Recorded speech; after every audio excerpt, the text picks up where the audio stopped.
फकीर कभी गलत नहीं कहता, वो तो सच कहता है। अब गलत लगे, अच्छा लगे, भला लगे, वो मर्जी आदमी की, उसके मन की। लेकिन जो सुन के मानते हैं उनके ही अंदर के द्वार खुलते हैं, उनके अंदर की सल्तनत, वो नजारा नजर आता है जिसकी कल्पना नहीं की जा सकती। क्योंकि अंदर जो चढ़ाई चढ़ी जाती है वहां ना सीढ़ियां होती हैं, ना रस्सा लटक रहा होता है, वहां ना कोई लिफ्ट लगी होती है। अंदर की चढ़ाई गुरु पीर फकीर जो आवाज देते हैं उसी आवाज को पकड़ के चढ़नी पड़ती है।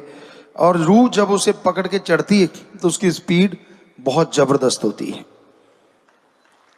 यहां मालिक को लगता है स्पीड स्लो हो जाए, वहां स्लो होती है, क्योंकि वहां नजारे दिखाने होते हैं। सारी त्रिलोकी अंदर है, त्रिदेव अंदर है, सब कुछ अंदर है। तो उन नजारों को देखती हुई जीवात्मा उस आवाज के सहारे चढ़ती है और उस परम पिता परमात्मा के जब नजारे करती है वो तो कहने सुनने से परे की बात होती है।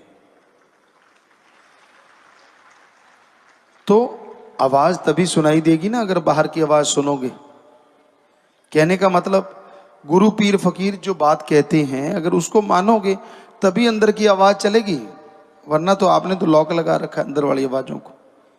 बाहरी इतनी आवाजें करते रहते हो कि अंदर वाली आवाज तो गुम हुई पड़ी है।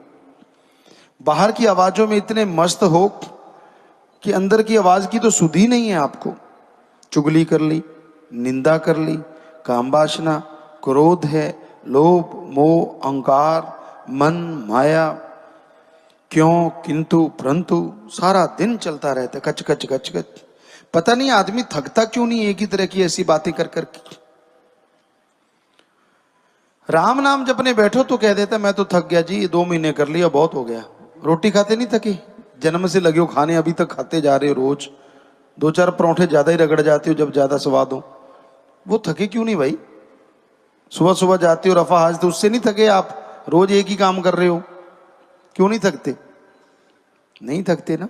कपड़े रोज पहनते हो, नहाते भी हो ज्यादातर, तो राम नाम में ही थक जाते हो, बाकी किसी काम धंधे में नहीं थकते। चुगलियां करते हो सिर जोड़ जोड़ के, हाँ ऐसे था, वो वैसा था, तब नहीं थकते? शर्म नहीं आती? कितनी देर होगी करते हुए, कभी तो बस करो ना जी। इन चीजों में तो कहते पता ही नहीं, टाइम ही नहीं, मजा ही फिर आता है। टेलीविजन देखते हैं बच्चे घरों में, नेट करते हैं, नेट पे लगे रहते हैं, कहते ले मजा ही इसमें आता है। आंखें बर्बाद सारा दिन देखने से, सुनने से कानों में गलत असर जाता है और दिमाग में तो जाएगा ही जाएगा अगर दिन रात लगे रहोगे। ठीक है, लिमिटेशन हो उसमें आप देखें, कुछ गलत नहीं, और गलत देखें ना, ये बहुत जरूरी है। तो कुछ गलत नहीं, लेकिन आप तो लगे रहते हो, आपको तो मजा ही नहीं आता। जिंदगी वैसी लगती है बेसार। किसी ने 4 बातें कह दी, अब आप कैसे हो आपको दर्पण में पता है। शीशे में देखो, बिल्कुल ओपन माइंड होके आपको पता चल जाएगा मालिक ने कैसा थोबड़ा दिया है, कैसा रंग रूप दिया, सारा बढ़िया है, जैसा भी दिया है अच्छा दिया है। पर कोई आपको मक्खनबाजी लगाता है, आप तो इतने ऐसे हो, कहाँ जिंदगी रोल दी, यो आप तो इतने खूबसूरत हो, फलां धिंकड़, और आप फूल के कुप्पा हो जाते हो, बस पिन टच करने की जरूरत है, पटाखा बोलने वाला है। जैसे हो वैसे हो, शीशे में रोज देखते हो, आपको भी पता है, और शीशा झूठ नहीं बोलता। हाँ, थोड़ा झूठ बोल सकता है, रंग के काला पीला दिखा सकता है, वो हो सकता है फर्क उसके पानी का, अदरवाइज तो जैसा नैन नक्श है वो तो दिखाएगा ही ना।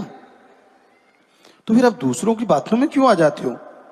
खास करके हम अपनी बेटियों से कहना चाहेंगे कि किसी की ऐसी बातों में मत आया करो।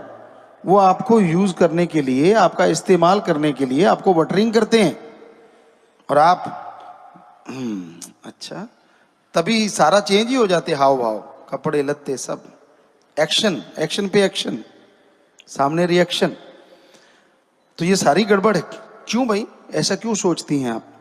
ठीक है, मालिक ने आपको बढ़िया बना रखा है, खूबसूरत हैं आप, सुंदर हैं आप, जैसी भी हैं सुंदर हैं, जो मालिक का नाम जपती हैं, उससे सुंदर कोई हो नहीं सकता।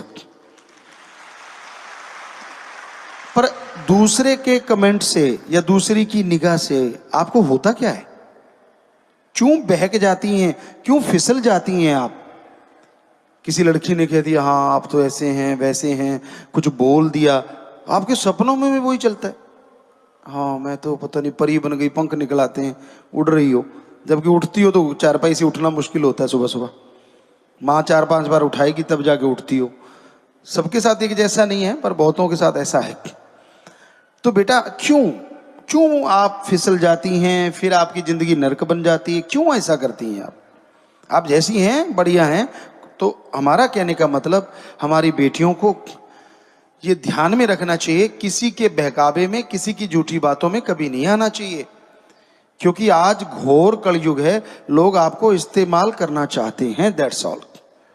गंदी उनकी हवश होती है, वो उसी हवश के चलते ही आपको ऐसी निगाह से देखते हैं, ऐसी बात कहते हैं। जिनके साथ हुआ होगा उनको पता है कि हाँ गुरुजी सच कह रहे हैं, जिनके साथ नहीं हुआ उन ना ही हो, मालिक करे वो बच के रहें, इसलिए हम आपको ये बता रहे हैं। तो ये आदत होती है, फितरत होती है ये नर मादा में। तो बेटा हमारी तो यही गुजारिश है कि ध्यान रखा करो, जिंदगी में सब कुछ है, खुशियां हैं, बस आप जैसे हैं वैसे हैं, आपको पता है। कोई कुछ भी कहे ध्यान ही ना दो उसकी तरफ, अपना एम बना के चलो, अच्छे पढ़ो लिखो, अच्छे बन जाओ। जब कुछ बन जाओगे आप मैरिज करवाओ जैसे मर्जी, वो आपकी मर्जी है, माँ बाप की मर्जी के साथ रहो तो कहने ही क्या, और आपकी मर्जी के साथ माँ बाप रहें तो फिर कहने ही क्या, दोनों बातें साथ साथ हो तो फिर दोनों कहने ही क्या। सो जब तक एम है पढ़ाई का, जब तक एम है कुछ बनने का, तब तक आप पढ़ें लिखें अच्छे बने, बाकी चीजों को आने ही ना दें, एमलेस ना हो कभी, क्योंकि दुनिया में बहलाने फुसलाने वाले बहुत हैं। तो ये बात पे बात आई तो हमें लगा कि हमारी बच्चियों को हम बताएं, क्योंकि माँ बाप अपने बच्चों को हमेशा बताता है कि ये बेटा ऐसा नहीं करना चाहिए, जैसे बचपन में ये नहीं खाना चाहिए, ये नहीं पीना चाहिए, ये नहीं पहनना चाहिए। तो ख्याल में आया कि क्यों ना आपको भी बताएं कि किस तरह लाइफ में आपको रहना चाहिए, किसी की बातों में ध्यान नहीं देना चाहिए, क्योंकि वो आपको हत्थे से उखाड़ना चाहते हैं। एक बार आप उखड़ गए फिर कोई बात नहीं पूछता, ये कहने की बातें होती हैं। सो पीर फकीर हमेशा सच बताते हैं, और यही होता है जिंदा राम का कमाल, कि जो उनकी उस बात को मान ले, हो सकता है मौत जैसा कर्म भी बदल जाए, क्योंकि ऐसा होते हमने देखा है। भाई ना माने तो फिर कुछ नहीं कह सकते, फिर तो वो कर्म है उसका और उसने भोगना है। मान लिया तो ऐसा होते भी देखा है कि मौत जैसे कर्म, मौत दरवाजे पे आके वापस चली जाती है कि यार ये तो अल्लाह वाहिगुरु की बात को मानता है, जो फकीर ने इसको बताई है, अब मैं कुछ नहीं कर सकती। अगर ये लाइफ में रहना चाहती है आत्मा तो रहना ही पड़ेगा जितनी देर ये चाहेगी, तो वो भी मुड़ जाती है। इसी को कहते हैं मुर्दों को जिंदा कर देना। तो ऐसा होते देखा, और साध संगत तो इस बारे में अच्छी तरह जानती है कि हाँ ऐसा हुआ है और हो रहा है और होता रहेगा। जिनको दृढ़ यकीन है, जो अपने सतगुरु पीर फकीर की बातों पे 100% यकीन करते हैं। सो हमारी यही गुजारिश है, हम कहें हमारे पांव दबाओ मत दबाओ, हम कहें हमारे लिए कपड़ा लो, हमें पता है आपका जज्बा है, आप तो कपड़ा क्या पूरी दुकान ले आओगे, पर कभी ना लाओ, हम नहीं चाहते, क्योंकि हम अपनी पर्सनल सेवा करवाते ही नहीं। सतगुरु अल्लाह वाहिगुरु शास्त्र नाम शाह मस्तान जी दाता ने ये वचन किए हैं कि बॉडी बहुत जबरदस्त है, तो वो जबरदस्ती रहेगी। हम तो आपके सिर दबाते ना थके, अगर सिर दर्द है और आपके कहीं दर्द है वो दबाते नहीं थकते। 5-5.5 करोड़ हो गए हैं, आपको पता नहीं चलता, वो बात अलग है, पर आप ऐसे जहरा तौर पे तो कभी ना दबाओ। पर तब तो कहते हो आ जाओ आ जाओ आ जाओ, तो आना ही पड़ता है ना उस सतगुरु को, अल्लाह वाहिगुरु को। वो तो आता ही है ना, पर किस रूप में आता है वो उसकी मर्जी। तब तो कहते हो नहीं हाय मेरे दर्द है, आ जाओ अब तो आ जाओ। वैसे अगर आपको कहने लगे बेटा तेरा सिर दबा दें, कभी नहीं दबाओगे। कई बार बच्चियों को कह देते, बेटियां होती हैं, बेटे पापा सिर दर्द रहा है बेटा दबा दे, नहीं, अरे नहीं को क्या हो गया, बाप है। तो जोर जबरदस्ती कभी थोड़ा, हमें पता है कई चीज़ों का आयुर्वेदा का गले पड़ जाते हैं, हम वो दवा के ठीक करें, बहुत सारी चीज़ें हमें आती हैं, हम प्लेयर रहे हैं। बहुत सारे कमर के डॉक्टर आए थे, अब हमें नहीं पता MP सिंह थे या दूसरे थे, वो ऐसे झुके हुए आए थे, पिताजी ऑपरेशन बोला, बहुत पहले की बात है, वो सीधे नहीं हो रहे थे, झुके झुके झुके झुके आए थे, झुके झुके कहते मैं तो काफ़ी देर से घूम रहा, सीधा नहीं हुआ जा रहा।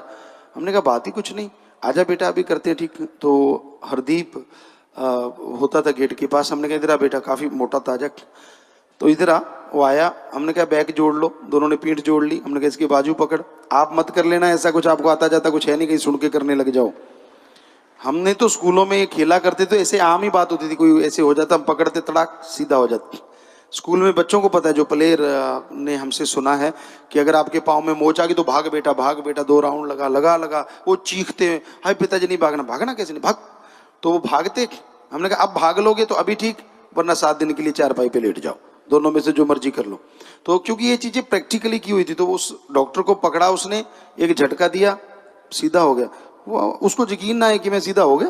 कहता मेरे को तो ऑपरेशन बोला था रीढ़ की हड्डी का। हमने कहा हो गया बेटा, चल जा। सो आता, क्योंकि प्रैक्टिकली लाइफ में बहुत कुछ ऐसा किया है।